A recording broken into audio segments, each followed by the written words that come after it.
देखिए यहाँ संविदा के प्रकार के बारे में बताया है। तो संविदा के प्रकार में जैसे संविदा के प्रकार और भी है, यहाँ पे 8 प्रकार मैंने आप लोगों को बताया है। प्रत्यक्ष संविदा, अप्रत्यक्ष संविदा, प्रलक्षित संविदा, अप्रवर्तनीय संविदा, शून्य संविदा, आरंभतः संविदा, शून्यकरणीय संविदा, अवैध संविदा। प्रत्यक्ष में जो लिख कर या बोल करके किया जाता है वो प्रत्यक्ष हो गया। अप्रत्यक्ष यानी कि इम्प्लाइड, इसे आप जो एक्सप्रेस होता है जैसे आप बोलते हैं ना लिखित में या मौखिक में, वो हो गया। और ये इम्प्लाइड जो होता है जिसे विवक्षित बोलते हैं, तो ये हो गया आपका आचरण द्वारा किया जाता है जब पक्षकारों के बीच। और प्रलक्षित संविदा, कंस्ट्रक्टिव कॉन्ट्रैक्ट। तो कंस्ट्रक्टिव कॉन्ट्रैक्ट में क्या है कि ऐसी संविदा जहां पक्षकार का आशय संविदा न करना हो लेकिन विधि के द्वारा संविदा उन पर आरोपित हो जाए, तो उसको क्या बोलेंगे? प्रलक्षित संविदा। अप्रवर्तनीय संविदा, जो कोई मान्य संविदा कुछ तकनीकी त्रुटियों के कारण प्रवर्तनीय नहीं रह जाती है। जब ये प्रवर्तनीय नहीं रह जाती है तो क्या हो जाती है? अप्रवर्तनीय हो जाती है। शून्य संविदा, तो विधि द्वारा प्रवर्तनीय करा रही संविदा होती है, अगर वो विधि द्वारा प्रवर्तनीय नहीं है तो क्या हो जाएगा? शून्य हो जाएगा। तो शून्य हो जाएगा आपका। कोई करार विधि द्वारा प्रवर्तनीय नहीं है तो शून्य संविदा होगा। उसके बाद आपका कौन सा है? आरंभतः शून्य संविदा। तो ऐसी संविदा जो आरंभ से ही शून्य हो उसे आरंभतः शून्य संविदा कहते हैं। जैसे कोई अवयस्क है, अल्प वयस्क है या अवयस्क है, उसके द्वारा संविदा किया गया है तो यह संविदा नहीं कहा जाएगा, यह क्या हो जाएगा?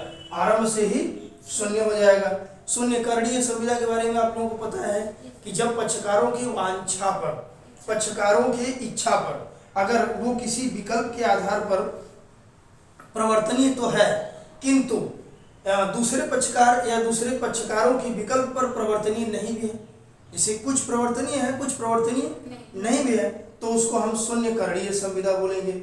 उसके बाद आपका आएगा अवैध संविदा। तो जब किसी संविदा का उद्देश्य या प्रतिफल विधि के विरुद्ध हो जाए, क्या हो जाए? विधि के विरुद्ध हो गया। मैं बताया हूं कि प्रतिफल और उसका उद्देश्य क्या होना चाहिए? विधिपूर्ण होना चाहिए। अगर वो विधि के विरुद्ध है तो क्या हो जाएगा? इलीगल या अवैध संविदा हो जाएगा। तो नेक्स्ट पार्ट में हम इसके जो और भी बचे हुए हैं काइंड्स वो हम आप लोगों को बताएंगे। ठीक है, इसको नोट डाउन कर लीजिए।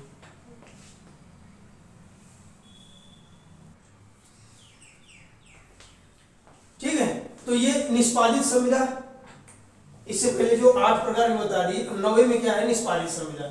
निष्पादित संविदा में बताया कि जहां पे दोनों पक्षकारों द्वारा क्या कर दिया गया है? अपने अपने भाग का पालन कर दिया गया है पूरी तरह से, तो वो निष्पादित हो गया। और जहां पर कुछ भाग का पालन हुआ है और कुछ भाग का पालन भविष्य में होना बाकी है तो वो हो जाएगा निष्पाद्य संविदा। एक पक्षीय संविदा व द्विपक्षीय संविदा। तो एक पक्षीय संविदा का मतलब यही हुआ जो निष्पादित संविदा का मतलब हुआ।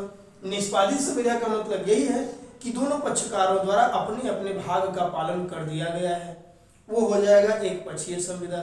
और जो द्विपक्षीय संविदा है वो निष्पाद्य संविदा।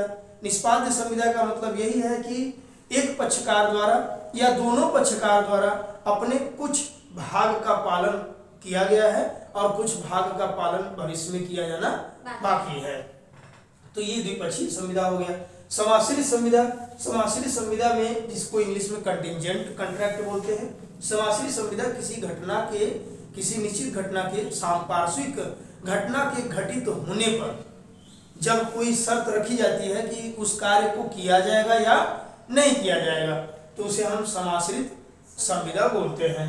बाजी युक्त करार, जिसमें किसी कार्य के होने या न होने का, ठीक है, और उसके होने पर हम किसी निश्चित मूल्य या कोई कहते हैं ना कि अनमोल वस्तु दे रहे हैं, अमूल्य वस्तु दे रहे हैं, देने का वचन होता है तो वो हो जाता है बाजीयुक्त करार या बाजीयुक्त संविदा।